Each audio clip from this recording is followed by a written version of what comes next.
And well, let me just introduce you to the team tonight. We have obviously riding at number 1 tonight. We have Leon Flint. Hooray! Number 2, Greg Blair. Number 3, James Black, and number 4, Marty Clyde. And I'm the team manager here, trying to keep everything under control, which is difficult when you've got a dog that keeps bringing the ball to me to throw for her. But anyway, Marty, can we kick off first of all with just thoughts on the sad news that Jimmy Nielsen's son Marcus is no longer with us? Yes, I had a bit of sad news from Florida yesterday about former bandit Jimmy's son being involved in a fatal shooting. So condolences to Jimmy and the rest of the family. So obviously rather sad news for one of our own, ultimately, in a way. So I don't know any more than that, but sure, sad news indeed. I mean, I was just asking the other guys here. I don't think. I mean, I'm old enough, obviously, to remember seeing Jimmy Nielsen riding around Barrington Lough, and I think with his son Marcus being 29, that would be. He wouldn't have been alive when Jimmy rode for the Bandits, obviously. Yep. But the interesting thing about Jimmy, I don't know if you remember when they used to talk about him on Sky Sports in the Grand Prix and stuff. They always referred to him as if he was riding in an armchair. I think that was Peter Collins started all that. They're sitting in an armchair, but I guess it means they relaxed the bike. He went fast enough, didn't he? I mean, he was record holder at Barrington. Well, at one point, they maintained that the older he got, the faster he went. Yeah. You think he was second in the world at about 38 or something like that. So I guess the proof's in the pudding. But he was the fastest man around Barrington Lough, and the night that he done that, I mean, he was that far in front of Lee Adams that Lee Adams had a sat nav. He still wouldn't have caught Jimmy. Yes. And of course his son was a top-notch motocrosser over there in I think in Florida. So yeah, it's obviously it's really sad news. There's not much else that we can say about it other than, as you say, condolences to the family. The other thing, maybe James, you've guested for Edinburgh. Can you tell us about the problem with the Armadale Stadium being sold? Yeah, obviously, fairly.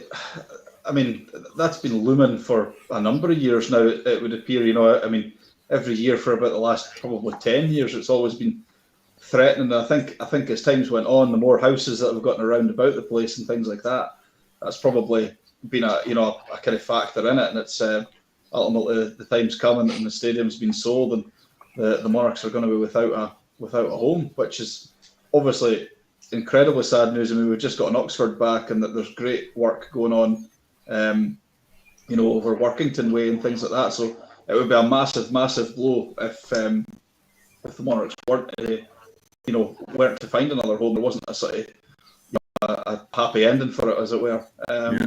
But hopefully, to be fair, other reports seem to be relatively positive, that there's things afoot. So hopefully they'll get somewhere, and they'll be back in action. But hopefully they'll get somewhere where we usually go a bit better, and we can maybe give them a few doings there. But that's a different story. And I mean, a daft question, and you can shoot me down in flames and burn me as a heretic, but if they're at Armadale and Glasgow at Springfield, they're so close together. If they needed to, could they not just share the Glasgow track? I think the thing about that, Paul, is in '96, so the year before they went to Armadale, Edinburgh raced at Glasgow because the Glasgow promotion went bust, and they called themselves the Scottish Monarchs. Right. And I believe it was financial suicide because the Tigers fans wouldn't support a team in the West that were called the Monarchs, and the Monarchs fans didn't want to travel through every week. Sure. And just briefly on the Armadale thing, Yeah. I would like to ask both the lads that are with us tonight about their thoughts on that, as in, I guess it might be a mixed bag between the two of them about riding Armadale. I think Greg isn't a massive fan. I don't know what Leon feels about riding Armadale. I believe it. I've seen good racing at Armadale. I've seen bad racing at Armadale, but I believe one thing is the track's always well prepared. I don't think it doesn't matter what kind of condition the track's in. You never want to see a club either fold or go without a track. I mean, a track's fixable. Losing a club or a stadium, getting bulldozed to the ground's a bit harder than relaying some shale and grading it back in. But hopefully they get sorted. I'm pretty confident they will. They've got quite a lot of good guys behind the scenes there. So I think it's just a thought that it's not just the track itself. I had a love-hate relationship with the place. Broke my first bone there, but it's the thing. It's it's the nostalgic sort of the memories of that place. I remember being a kid, just getting when Kev was riding up at Armadale back in the day. My dad was on the spanners for him. I used to get dropped off, and away you go and play. Come back at 8:15 sort of thing. So I remember it, and it's not the most attractive looking place in the world, but it's still everyone's got memories from it. So it's sad to see it go. I do hope they get another place, but at the same time, it's sad to see that place go. Yeah, I mean, I had a chat with Peter Waite, and he was actually saying, and when Peter Waite says something, you tend to take notice because he said, you watch my words, in 25 years, even Sheffield Park will be no more. They'll relocate to somewhere on the outskirts of Berwick because the land there is just too valuable for building houses on. But is there not some sort of sporting covenant on Sheffield Park that it's got to be used for sport and recreation use or something? I think so. It's something along the lines of that. Yeah, but you know, sometimes these contracts aren't even worth the paper they're written on, aren't they? Are they? Well, I guess you could argue, Paul, that when the Bandits were at Berwick and Lough, you never ever thought you would see the day when they went back to Sheffield. I'm sad. In a way, I'm sad they did because I thought we had huge home track advantage there. I'm just speaking as a Bandits fan, but I thought Berrington Lough, it actually absolutely terrified the Array fans and the Array riders. But anyway, that was. Well, speaking as a Bullets fan, yeah, you just have to look at the home track advantage that all the Bullets have got. Yeah, we've never been beaten at home since the Bullets started. Yeah, so it's them long straights of blanks. Hey, Bullets ain't firing no blanks. Yeah, no. No. Leon, I'll go first. Guys, have you got your questions at the ready, by the way? Yeah. A couple, yeah. Good stuff. Okay. I suppose first question then for Leon. How's the shoulder when you wanting to go back to riding? Oh, that looks pretty promising, doesn't it? I was tempted to go to, what is it, Ipswich on Thursday, but I'll be back Friday at Redcar. Redcar's quite an easy track, so I'll be able to get a good judge then. I'm going to see a shoulder specialist on Thursday, and then before Redcar, the plan is I'm gonna go up to Duns and jump on one of just the 125 junior bikes and just have a bit of a play on it, see if it's all good.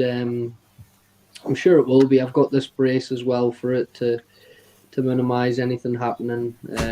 So it's been my first proper injury. I've broke like my hand, my fingers, and all that, but I've been able to just kind of crack on with it. But where it's something so like a big component muscle that you do everything with it, I've kind of been a bit stuck. But yeah. What's the story with the shoulder, Leon, is there chances that it can happen again because you often hear of people that dislocate their shoulder that it can pop back out, or is it going to be all right because of your age, or? Well, actually, with shoulder dislocations, they say the younger you are, the worse it is, because when you're younger, your tendons, etc., are more loose than someone that's old. So with that, it's more chance of it just like falling out. Luckily, I'm quite like I'm a young, strong lad. I'm not really that flexible, so in that way, it kind of helps me to hold everything rather secure. But I've been doing everything I can to make sure it's all right, and it feels it's not 100%, but everyone that I've spoke to that has done it says that the shoulder's never been 100% since it. So, Oh dear. Yeah. It's just a follow-up question then. The actual accident, a freak accident. I mean, I've only ever seen that once before, and the guy sitting next to you. What actually happened, Leon? I just wanted to give him a cuddle. Yeah. I went up to him because I didn't know if he got past Ulrich or not. So I went up to him and I was like, "Did you get him?" And he went, "Yeah." And then he put his hand out, and then obviously I had one hand on the throttle, and then it was as if he just put like a handbrake on, and we hit bar ends, and then it's like offset me on the bike, and then when my weights went, the only hand I've got is the one on the throttle, so when my weights went, I've just whacked the throttle open. But like I seen a video of it, and on the video, like even though we're going about 5 miles an hour, I hit the deck in like 0.01 seconds. Yeah. Like I hit the ground so hard for how slow we was going. But it's just they say anything can happen in Speedway, and quite literally. It's easy done. It's easy done. So says a man talking to experience. We've got something up with sleeves. Next time we'll get a 5-1. So. Well, I was I heard about that. So yeah. Sorry, James, over to you. Yeah, Leon, you mentioned your partnership with Theo up until where you ended up in an untidy heat. Obviously, he's been quite a dynamic pairing. Like it must be great, like for a rider like yourself, to ride along somebody with his experience. Yeah, it's good. I think we went actually like a couple of meetings with what do you call it, without getting a heat advantage against us, if you know what I mean. Yeah. So we did quite well with that. He's really good at holding the bike down low, where me, I just kind of throw it all out there. So it kind of does work well that way. Sometimes we do get in the way of each other, but that's just how the cookie crumbles. That's how it is. But yeah, I think we've been quite a dominant pairing together, and I think we're both looking to build on that. Yeah, I say we well, I mean, Marty, I'll detest this. We refer to you as the engine room in the team. You and Theo, and as I say, the two you have ridden well together, and you've been, like it's been great. And I would argue that you were probably just beginning to kind of get back to your best prior to the sort of incident happening, obviously. So hopefully you'll be back to your best soon again. I felt really good on the bike that night. I don't know. I think we're finishing is basically like the number one last year, and putting the scores in as I was. I was putting too much pressure on myself to score the same amount of points that I was in 7 rides, and score the same amount of points in the space of 4 this year. So when I started to kind of relax a little bit more, like everyone has said the same thing. Like I just looked really like good and comfortable on the bike, and I did, and I just felt confident. and yeah, I'm hoping to get back to where I left off, but I know it's more than likely not going to be the case. But I've got the skill level. It's just the self belief. Yeah, it's something that you could see. I certainly felt like that night. You were like a different rider to the rider that started the season. That night, and obviously prior to that, you had been riding well. So hopefully you'll be back.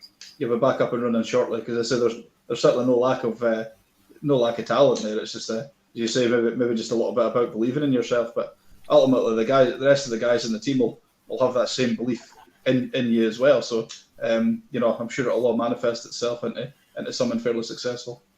Yeah, I don't think I was actually doing anything wrong, or I wasn't riding bad, or even my results weren't anything to be like, oh, he's struggling or anything like that.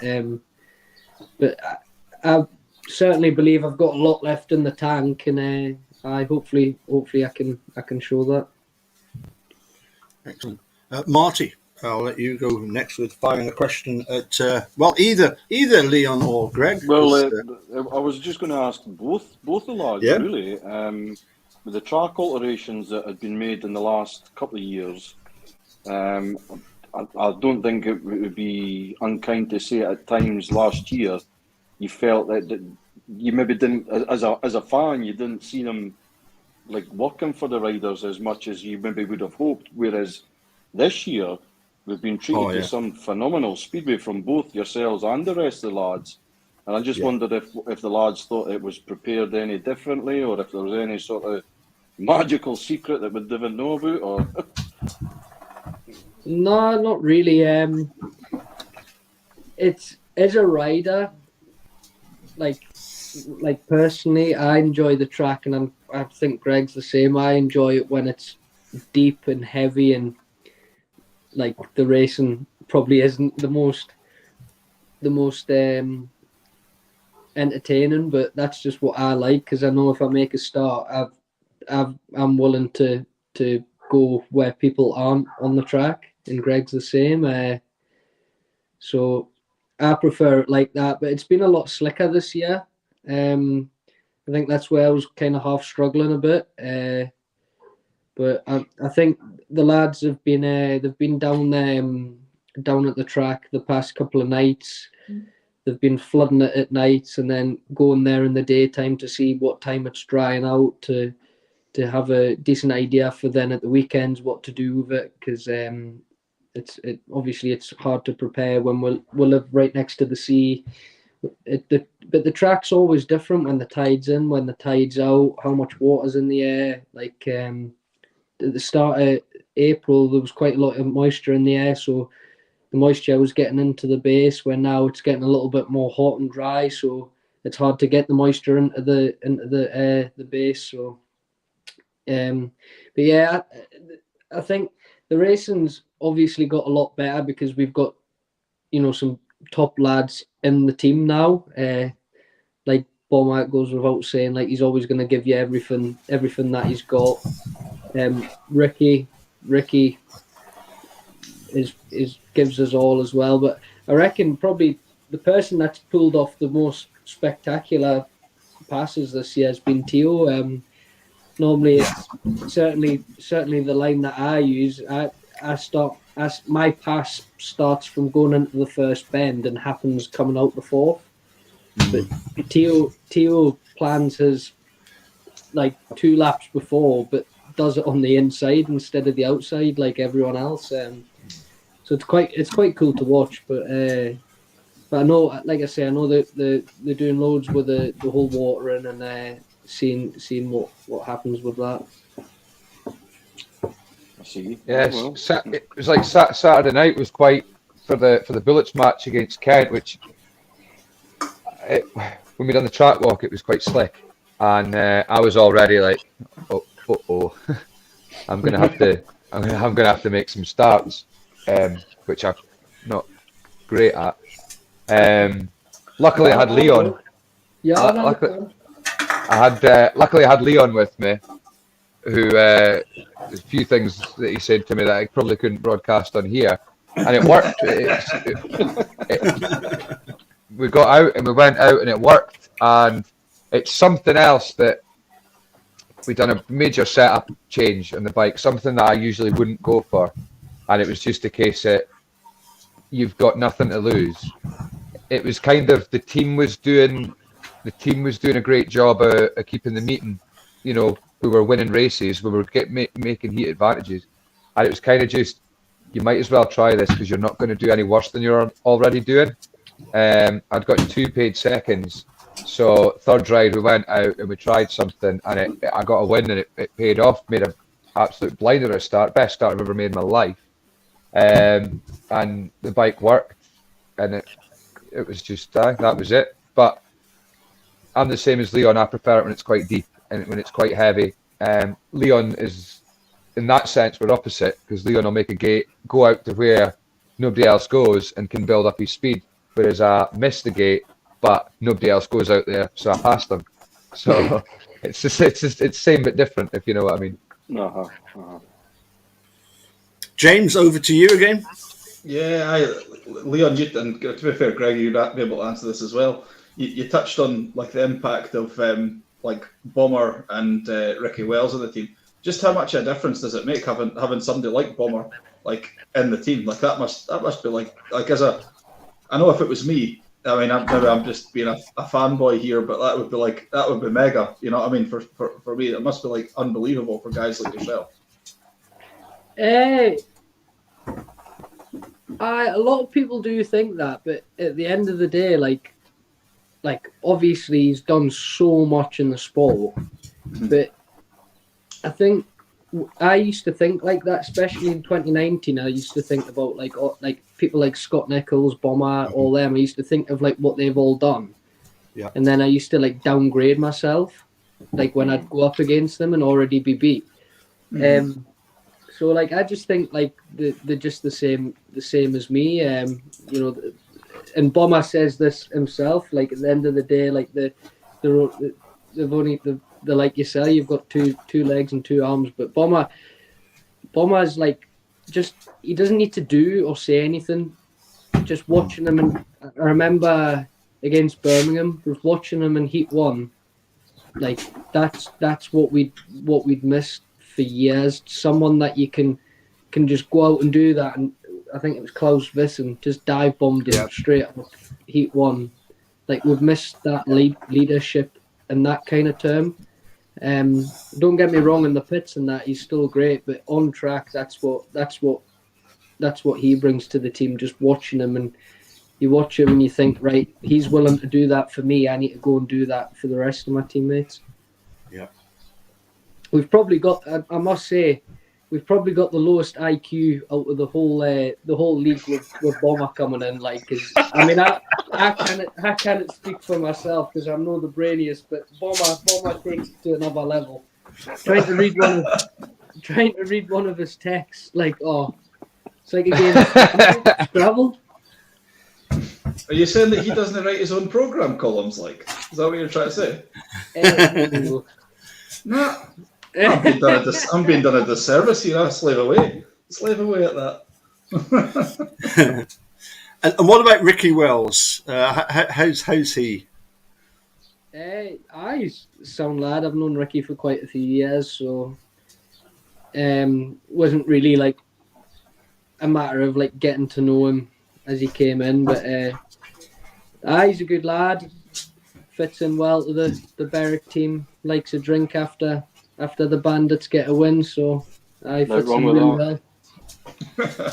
This time last week, I was down at Plymouth, and I thoroughly enjoyed the meeting. Ricky did very well. You know, you could tell his style. I enjoyed Ben Barker, I must admit. He reminded me of you, Leon and Greg. He was just all action. He was just, you know, it didn't matter the fact that he was in front. He wasn't going to just sit there. He was pushing himself and his machine as fast as he possibly could. But yeah, I must confess, confession time coming up. I did ask Ricky Wells about his nickname, and I said, do you not prefer to be the dude? And he said, please don't call me that. He's called the Berica. Is it? The Birmingham, the Beric American Birmingham or something. All right. I thought he was the American Dream. No.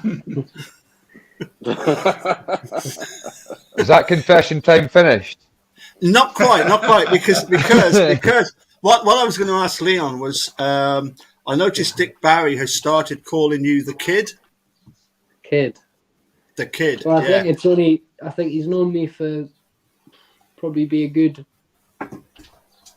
7 years now, and he's only just started calling me Leon instead of Lion.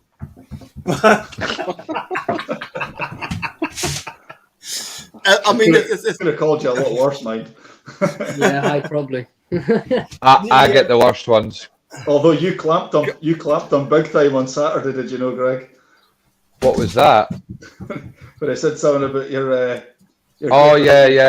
great uncle. No, it was my great grandfather. Because it Grandfather, was apologies. the first ever Bandits team manager. He said it would have been his 103rd birthday, and I said to Dick Barry, "You were in the same class as him at school."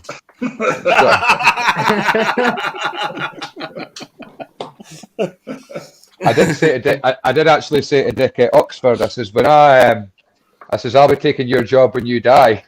And he started laughing. He went, that's because you know I'll never retire, because I've tried too many times to retire and I always come back. So I'll take Dick. Most. He has. Is there more comebacks than you, actually? Now I come to think about it. but I mean, Leon, the nickname the Kid actually. I mean, I'm going to show my age here. Actually, was originally Mark Courtney. Oh, So was it? yeah, so is being called the Kick. I think Dick Barry is trying to be really complimentary there in calling you the Kid, because, as I say, that was Mark Courtney actually had on the back of his leathers the Kid, and it dates back to when he rode for Leicester back in the early 80s. I wanted to ask you. Obviously, we know about your shoulder. Obvious question. I mean, how did you first start getting involved in Speedway? You know, why Speedway? Yeah, I didn't actually start with Speedway.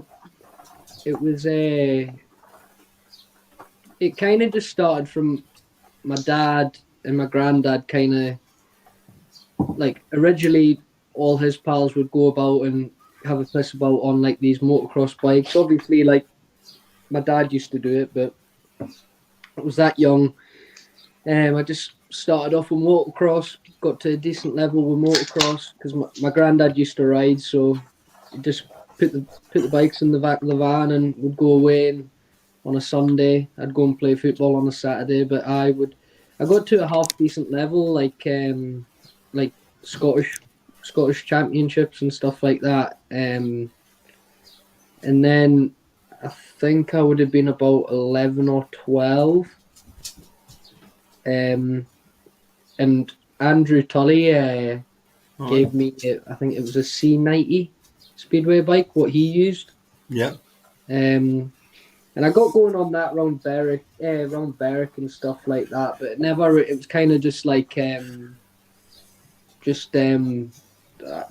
of riding it for the sake of riding it. But before that, to be fair, I'm forgetting, I used to go out before the meeting on my, I think I started off going out on a pull string 50. Wow. Bought it from this guy, bought this pull string engine from a deck collector. And started off there, and then gradually went from a 50cc to 65. And then when I got to 65, I used to ride that Andrew Tully bike. But again, never really doing much with it. But it was the year, what was the year Ricky Ashworth was riding for Berwick? Was it 2012? Yeah. 2012. Yes, Yeah. would have been. Aye, so it would have been that. So my dad mechanicked for him basically all year. Did he ride in 2013 or was it just 2012? Yeah. No, 2013 as 2013 well. as well. Yeah, so it was 2013. He turned up to press and practice, and he had a full Track Plus Junior 125 bike there for us, and went to my dad. There's your thank you.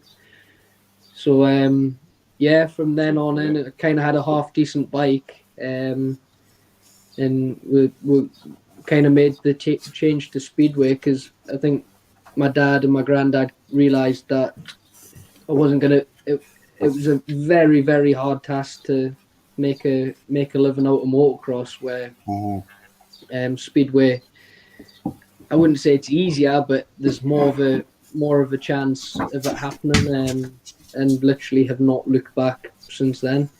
The patter's not as good at the motocross either. Nah, it's not. I'm no kidding. Like, I quite enjoy watching a motocross meeting, but I'm not being snobby, but I'll not stand next to them because Nah. they're just stinking folk. Like, I didn't hold back, Greg. To be fair, the only thing that I enjoy doing now is what Jamie Courtney has, mini bike champs. That's a good weekend. Normally I used to do that until 2017, I think it was. But it was great. We'd go down there, down south on the Friday night. Everyone would get gassed on the Friday night. I used to think I was the business with my bottle of Magners with some blackcurrant in it. Nothing's changed there then. Yeah, yeah, that's a good weekend. But I'm on the same page with Greg. I couldn't put it on the telly and watch it, or go on, or think, Sunday afternoon we'll go and watch the motocross. It's always freezing. I know the Speedway's cold, but it's just I've introduced people into Speedway and got them to come along to it, and I've yet to have anybody saying I'm not going back to that. My mates went; they're all big football, rugby lads. They went down to is it the Angel in Berwick? Oh yeah. Is that quite a rough and ready kind of pub? Is it? That's all right. I used to live there with my dad. Well, they all went there. They got absolutely hammered, and then they went on the back straight, and I think they almost drank the back straight bar dry. It was a double header meeting. It was Leicester, and they just thought it was amazing. But they didn't know how I got on because they watched the Bandits meeting first, and then when the Bullets came out after, they were off on about. But they had a proper, really enjoyed their day, and they said it's something different, something that we've never done before, and everybody that I've taken to Speedway says it's good crack, and everybody's that friendly. Everybody that you go to a track, if you were to lean over and ask someone, "Oh, did you get the time for that?" If you're filling your program in, that's you ended up 10 years down the line. You've got that's your mate, and that's how a lot of relationships start in Speedway. It's not just. I always say, race for me. I don't know about Leon. Racing a Speedway bike is probably about 40% of what it actually is. It's like it weighs itself out different. Like I probably wouldn't be involved in Speedway if the people were like motocross people, to be honest with you, because it's just got that fun. Maybe not at other tracks, but Berwick, especially Berwick, it's got a proper family feel, and everybody's so welcoming. And you get these people that come to Berwick that they don't want to leave. You got foreigners everywhere in Berwick because they've landed here to do a season at Berwick, and the next thing you know, they've settled down, they've got a missus, and that's them here. So I do. Jedburgh's class, but Berwick's true. Yeah. I'm gonna show my age again, but Mark Courtney used to do a thing. I think it was a charity, and it was like a New Year's Day. It was on Spittal Beach, just down from Spittal. And they would bring old motorbikes and race on the actual beach there. And I know you guys have no recollection of that whatsoever. But I remember reading that in the Speedway start, and it's just that sort of, as you say, that sort of funness about it. I think, Marty, I think it's your turn next, is it? Have I jumped the queue? No, just a random one, really. Go for it. To the two lads when. What's the one rider that you absolutely hate losing to? No, if they get one over you maybe swearing under your helmet, or you're just no chuffed, or you're. I mean, if you do what you say, fair enough. But come on, tell us.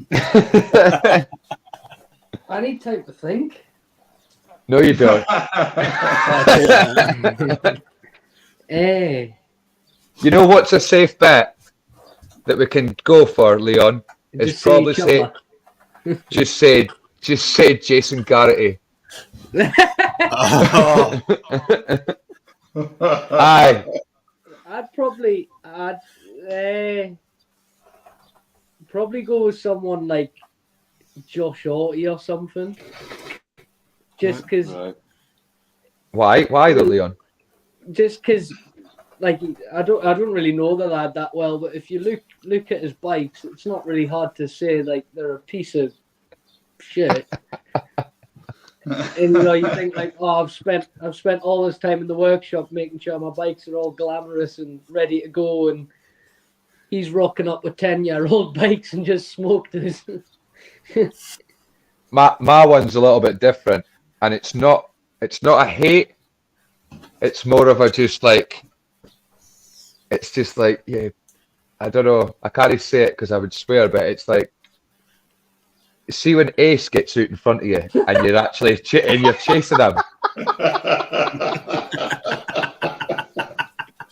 and it's like you're 15-year-old, you've hardly been on a 500, and you've just got out in front of us, and I can't catch you, and I'm just gonna have to make this look like we're team riding. but we're no. He's got like, when Ace gets when he gets a clear track in front of him, he's quick. He's like, he almost. It's funny. It reminds me of like going back years for Newcastle. He's kind of like what Kenneth Pierre was like when Kenneth first came to Newcastle. I reckon he looks a lot like Rory Schlein, the way he comes in. Aye, he's got that. He's got a solid style on him for 50. Because you're either 50, there's not many 15-year-olds that have got a decent sit on a bike. Decent. I mean, well, saying that, and even Leon has always had like that really a good style of going into a turn. Kyle Bickley as well. He's got that Lee Adams sort of esque style, and quite neat and tidy. It's neat and tidy. No going in like people that wouldn't be named that going in with a leg hanging back and doing this all the time. Like Greg Blair. But no, Ace, he's got a good style, and the thing is, he's not scared either. At Oxford, Leon was there at Oxford when he come off the second bend and he just launched himself, and nothing dirty. He just launched himself at the side of Nathan Stoneman, and Nathan was kind of like, "What the hell's going on here?" And then he rode a solid 4 laps or 3 laps afterwards. To be fair though, I don't think Ace meant that. I think he didn't mean it. He got away with it, but it was good how he collected himself straight away. To compose himself after it happened, it takes a bit to, because you do get kind of like not wound up, but you're like, oh, what's just happened there? And the next couple of laps, he like dodged the grippy bit that he hit. But like Greg says, when Ace gets out in front, he goes like a steam train. But the thing is that he's finding a bit hard at the minute is when he is behind someone. As soon as they're shutting off, he's shutting off instead of getting right underneath them or riding it past them. But it'll come. Certainly. I mean, we all have that problem at Berwick's. It looks like it's massive, and it is. But the problem that we have, especially in the National League, is that if you get stuck behind a rider who's not as fast, the riders tend to, especially if they've come off the 250s or the 125s, they tend to throw the bike out to get it to slide. And when that happens, you don't know where the wheel's going to go. A lot of boys come in and take it that way, and some of the younger lads will just throw it out. So you have to watch what you're doing, because you end up chasing back wheels and it goes horribly, horribly wrong. I've certainly been like, I didn't know what to expect from Ace. I hadn't seen like an awful lot of him until until this season. And I'll be honest, I've been like massively surprised, like by what is achieved. I don't mean that like disrespectful. I wasn't like again. There were notes in the program at the weekend. They're saying, it doesn't matter. There's going to be nights where he does struggle. It doesn't matter. That it's still about learning and stuff like that, which is exactly what it should be about. But like, has this, like, just out of curiosity, you guys will have spent more time around him than obviously we have. Like, are you surprised with just how well he's doing, or did you think that he would do as well as he's doing? I kind of knew he was going to do what he has, but I think he's quite unfortunate with how the league is now. When I was lucky, I managed to get one solid year where the league was really tough, and I was at Birmingham, and I can't remember how many teams was in it, but we was racing at least like once a week, where now the lads are struggling for nowadays like once every 3 weeks, which is pretty poor. But I think in the Birmingham team, like, we had to start with like Mitch Davey, Tom Bacon, who else? Mitch Davey, Tom Bacon. There was another big top heat leader, I can't remember, Daniel Hume. Like, obviously Tom Bacon's finished now, so is Mitch. But if you think of that time, that's 2 top 3 heavy riders where, nowadays, like, you wouldn't find any of them, obviously, because the 2 of them's finished. But if you was to take the 2 riders that was the same kind of capability, you wouldn't find anyone like that in the top league. I think the only top lads that are in the National League now is roughly Kyle, Alfie Botel, and Ben Morley and the Thompson twins that are really kind of doing anything in the top league, the championship. Sorry. So it is a little bit easier, because when back a couple of years ago, your 3-4 point riders are now 6 and 7 point riders. But all it matters is just track time. I know he's doing a bit on the grass now. He's hoping to get a bit done abroad. So he's in good hands, obviously, with his dad. And just talking about being abroad, Leon, how's things looking for you for any more racing abroad? Is it on the horizon, or? It's not. I've not been too successful. Some rain the day, was there no? You see the rain. Greg knows a bit what's going on, but right. We'll leave it at that. Myself, it's just, I think, with kind of saying the obvious, I think we need young lads like me at the time need to know about more what they're getting themselves into. Right. Okay.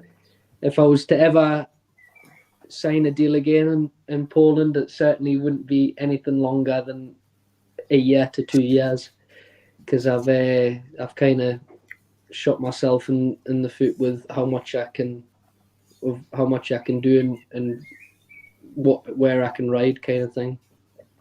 You have to remember these guys. Some of them are a bit crooked that way. If they show like a British lad, like, here, want to come to Poland and you can do this and you can do that, and it's not all as it seems. So no. I think you need someone with you who has got, like, I would say now, Leon's probably, you learn from mistakes. You need someone there that has been done over, or not so much done over, but someone who's had a bit of a rough time with it, to just go through things with you and say, this is going to happen and that's going to happen. Because usually if it looks too good to be true, it is. So that's just... Polish Speedway is nowhere anything like English, because British. If I had a problem, will not say Berwick, is obviously the team manager's my father, But say for Wolves, if I had a problem with Wolves or a problem going on with myself or something that I was unsure of, I'd straight away call up Peter Adams or Chris Van Straten. They'd answer 9 times out of 10 first time, and you could have a chat with them and see what's going on or anything like that. With Poland, you would not believe how hard it is to get hold of anyone, find out any kind of information. Like when I was out there at the start of the year in some sparring matches and stuff like that, it's so hard because 9 times out of 10 you're the only English lad there. You're the only one that you're the only lad that speaks English. All of them if they can speak English, it's very, very like broken down stuff. And you just feel so isolated. And with being 19, I had young Declan with me that's only ever been around Speedway in Perth, which was around 6 meetings a year. Like it's difficult, but I'm gonna hopefully all in the future I'll be thankful that I've done all this and been through it, because I know I'll now know how to handle it in the future. So Character building. Things are hopefully soon we'll be getting a bit better, and hopefully I'll be out there a bit more. But obviously Britain's my main priority, and it mostly always will be. That's great to hear. Can I just ask then about the obviously the sort of hopes for the future for you, Leon? I was interesting. Your dad said that the aim for this season was to achieve the same average as you did last year, given the fact that you're now riding in at number 4, which obviously is it's going to be tougher. But up until your injury, I remember that Heat 5 against Oxford. And that was just a man possessed. The way you went past Newman and then Troy Batchelor. And it was funny because I think it was the same meeting, wasn't it, when Chris Harris did his amazing Heat 13 and the Shouty brothers really got going. I mean that's another question. I mean, what about these commentators, Leon? What do you think of them? To be honest, I never really hear them. I'm too busy on the track. You can't really hear them, pal.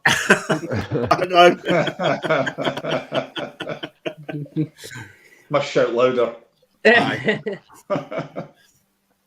But no, looking ahead to the season ahead.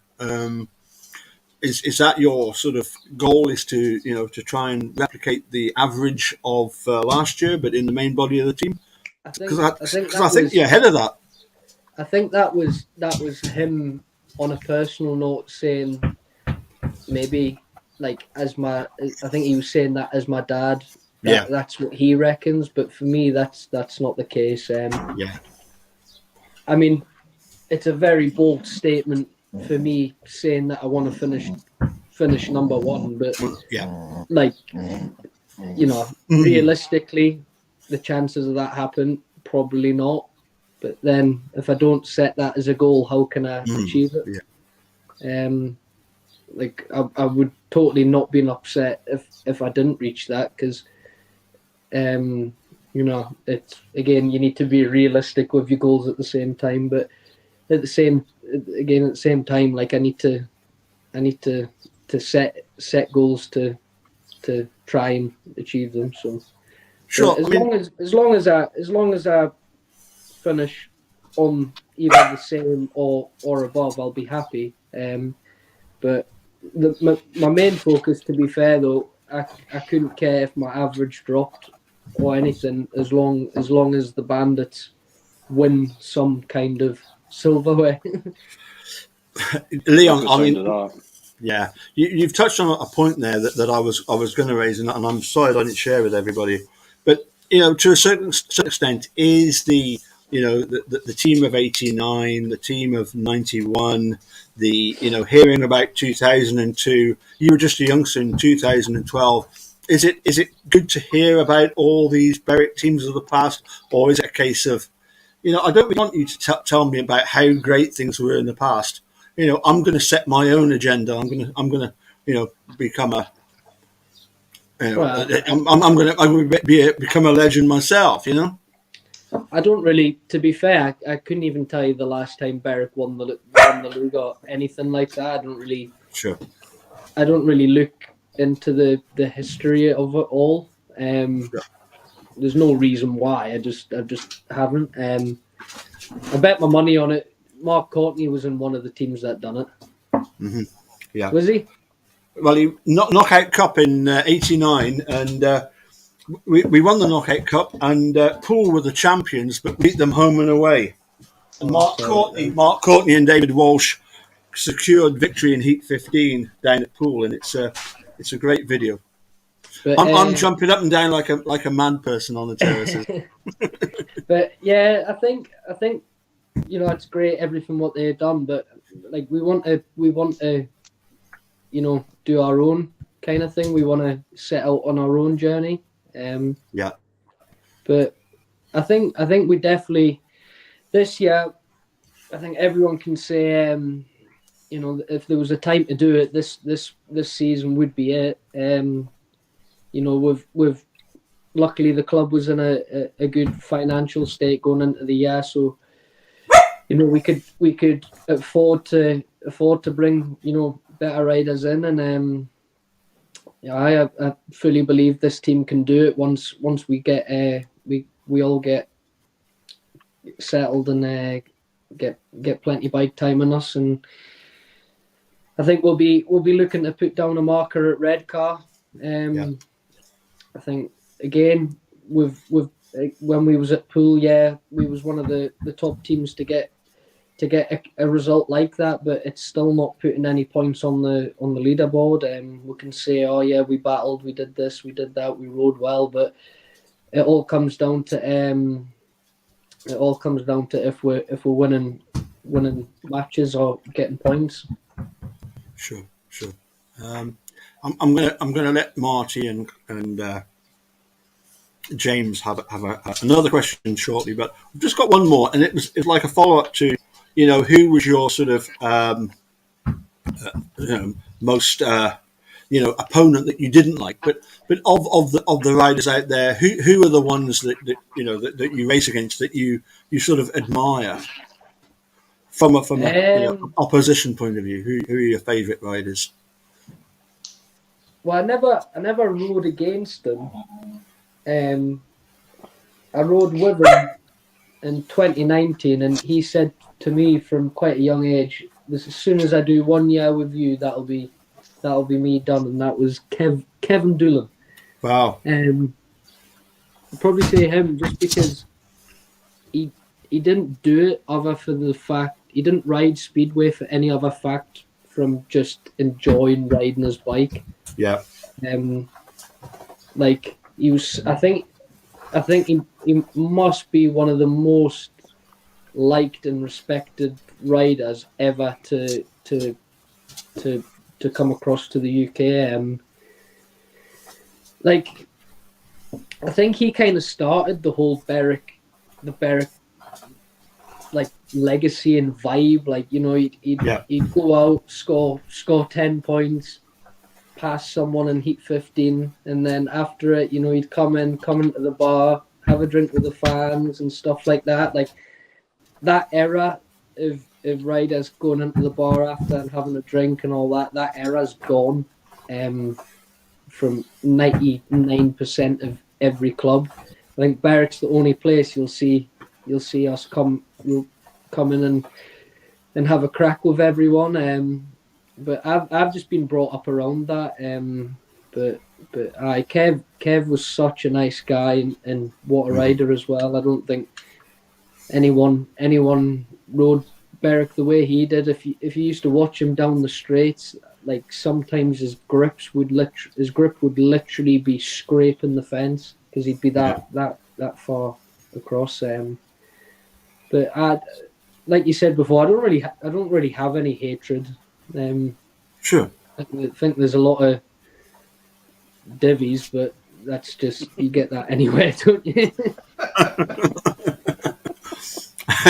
Well, Greg, same question to yourself. Your favourite opponent then?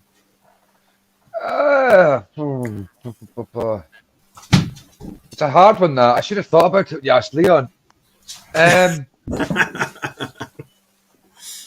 Favourite opponent? I like riding beside someone who you get on with and you know is going to race you and not be dirty with you.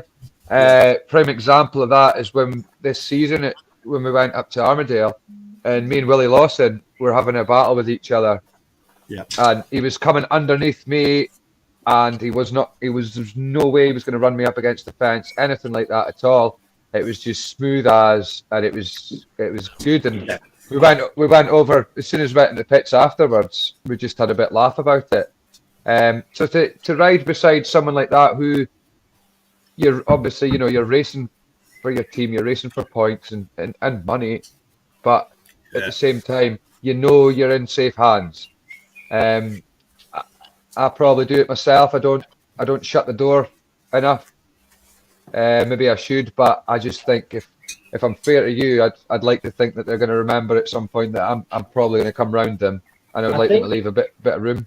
I think if you was to ask Willie that about what would you be comfortable with Greg coming on you, I don't think he'd say the same thing back.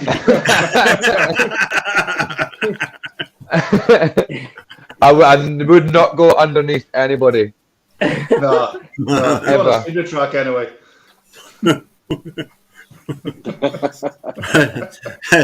Anyway, we've left the best till last. So the Shouty brothers. I'm going to leave you, James and Marty, with the last two questions for our guests. Yeah, I'll take on for that. So, just I suppose a question for both of you is certainly. We'll go with Leon first. In terms of obviously you're back this weekend, and I believe Ty Proctor's back as well this weekend, and obviously we're still awaiting Jai Etheridge, the prognosis on him. Like, once we're at like a full strength team, like obviously he's always going to go into every meeting to win them and stuff. Like you'll obviously have this belief within the team itself that you can really kick on and do something. And in terms of, obviously you've got to get into the playoffs, has got to be the sort of minimum thing. Just like, how much of a boost will that be once there's like a full team back on track? Yeah, it'll obviously help. It's no good having guests and RR and all that kind of stuff. Last year it showed. It didn't really work that well. Although I love taking up all the RR rides and earning myself a bit more cash. But I think we've been really unlucky. It all seems to be shoulder problems as well. I dislocated mine. What was it? Jai done his collarbone. Tio popped his shoulder out the other week and managed to get it back in, and then Proctor with his shoulder in his neck. But hopefully, as soon as we all get back, going for me, we can kind of pick up on where we've left off. Not obviously literally, because we don't want to pick up where we was on our asses. But yeah, everyone knows we've got a dominant team, and I think if we can start picking up away wins, then we'll kind of start to scare everyone a bit. I think it was always going to be a hard job against Redcar when that happened in Heat 5.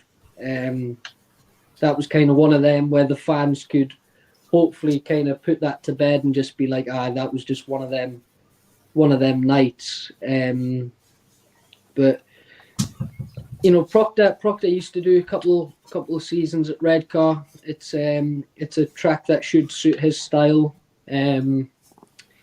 Bomber's going to give everything. Tio and Ricky the same. Kyle did a guest booking there the other day. Managed to get a few points, and I managed to get round there okay. I think last year, Apart from Heat 15. Yeah, hi. Last year it was going to be our first away win until young Flintstone here decided to go melting down the home straight on the last lap. But yeah, we'll be looking for a win. And I think if we're turning up to away matches with anything of the thought of if any thought of less than 1 point on the board, then that's not good. But like I say, hopefully we can get back going, and I'm sure we'll have no problem. Good. And well, but you, Greg, what's obviously the Bullets sitting pretty at the top of the National League at the moment. Is that obviously that'll be the aim to stay there? Can we expect more of the spectacular swashbuckling action that we've seen for you this year? I hope so. The way that you can't really describe what it's like being in the Bullets. I mean, Leon's been there. He's been with us all year. Came to Oxford for that away meeting, and that was a defeat that we got at Oxford. We picked ourselves back up again, and we went out and we hammered Bellevue, and then Kent. I really did think that Kent was going to be a tougher meeting than what it was. I thought the scoreline would have been a lot closer. Everybody else thought it was going to be like that, but we all work very well together. We're all mates. We all get on really well. So yeah, I'm hoping that we can just keep the ball rolling. We've got Leicester at home a week on Saturday, and then Leicester away. So yeah, we lost at Leicester last year, if I remember rightly. I think we won at home, didn't we? That was when I was in the team. We won at home. And then I think it went down to Heat 15 or something. We definitely got a point or something. Yeah. But just the way things have went this season so far has been perfect. Everybody's coming on a bit. We had a bit of Ben had some confidence issues. Just was getting a bit beaten up a bit. I think because Ben's hardly been on the bike throughout the winter after his injury that he sustained at Milton Hall. But putting him back down to reserve, he looked a lot happier guy on Saturday night, which was good to see, because there's nothing worse than celebrating with a team and seeing someone having to force a celebration, and someone when you're not having a good time but you have to look happy. It's for me, especially when I see someone like that, you feel bad for them. But no, Ben had a smile on his face at the end of Saturday night, and it was good to see everybody's working well. Marty, over to you. I was just sitting here thinking about it. I was going to ask the lads about the team manager. Now, he's an arsehole.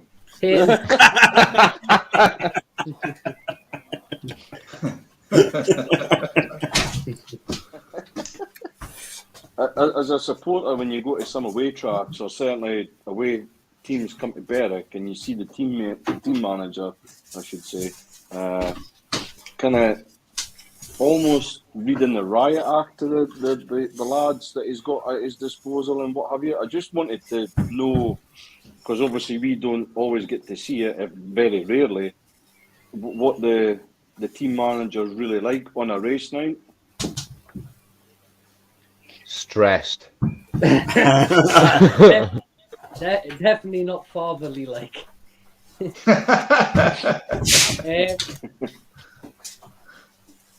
You couldn't put a camera in the pits anyway, because your beeper machine would be broken. Greg needs to answer this more than me.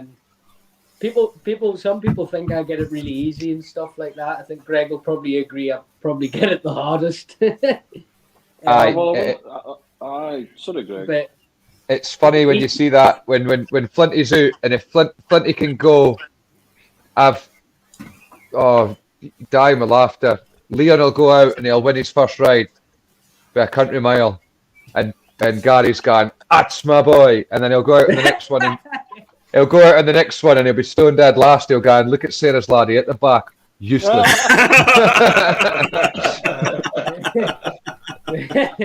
So no, he puts up a fight for all of us. Like if there's not a decision went our way or something's happened, like he'll put himself on the line to fight for us, kind of thing. It's if you cut him in open, he'd be what, I can't even mind he'd be yellow, black and gold. Black and gold. Jesus Christ. My great granny will be turning in her grave.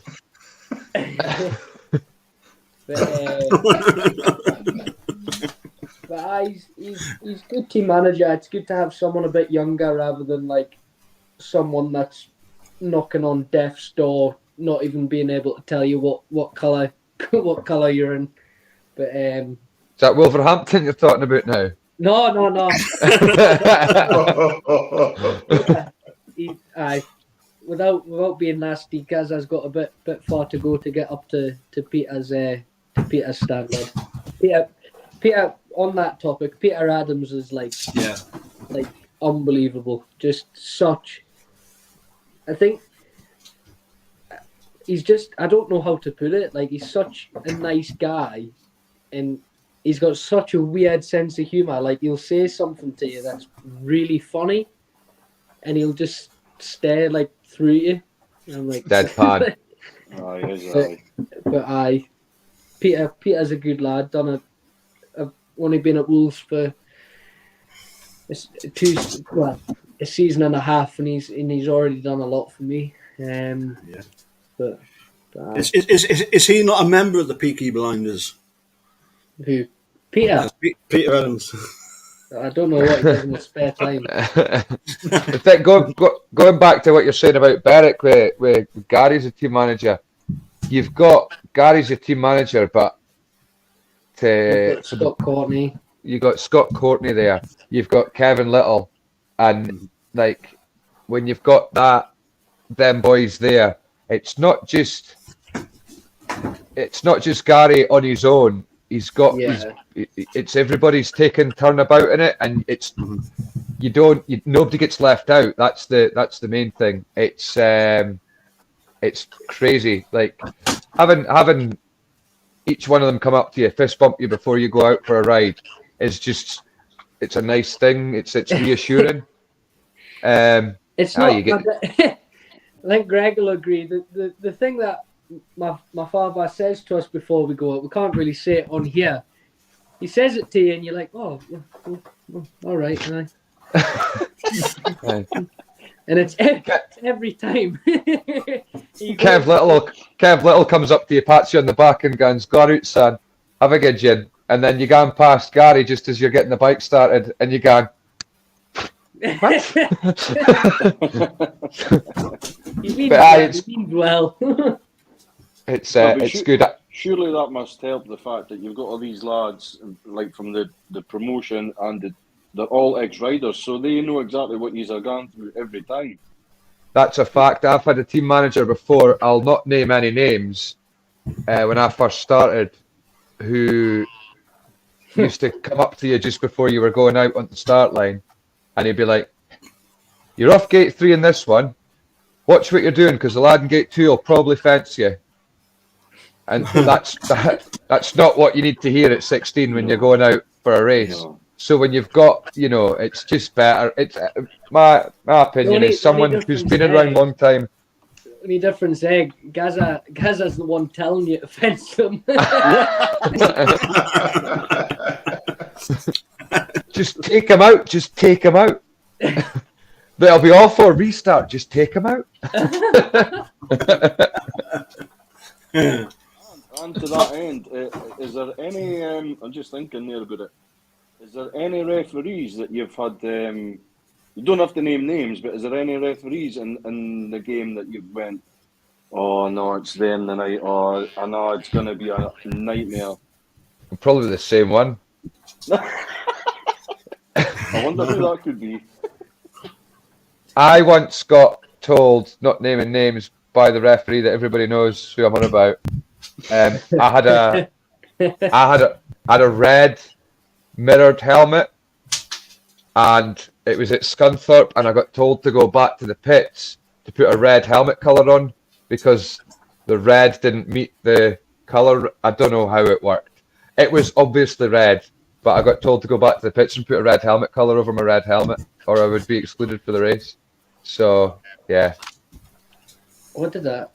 I remember, I don't know if you guys remember it in 2019 when it was, I don't know if it was Heat 2, I think it was Heat 2, and me and Kyle gated, and Kyle lifted like savagely, and I was on the outside of him, and I got stuck under the fence and crashed, and I was walking back, I was taking my time, because whenever a lad has a crash, if it might just be a small one and they're staying on the ground, it's not, 9 times out of 10, it's not because they're hurt, it's just they're giving the lads time to get the bike ready again. Sure.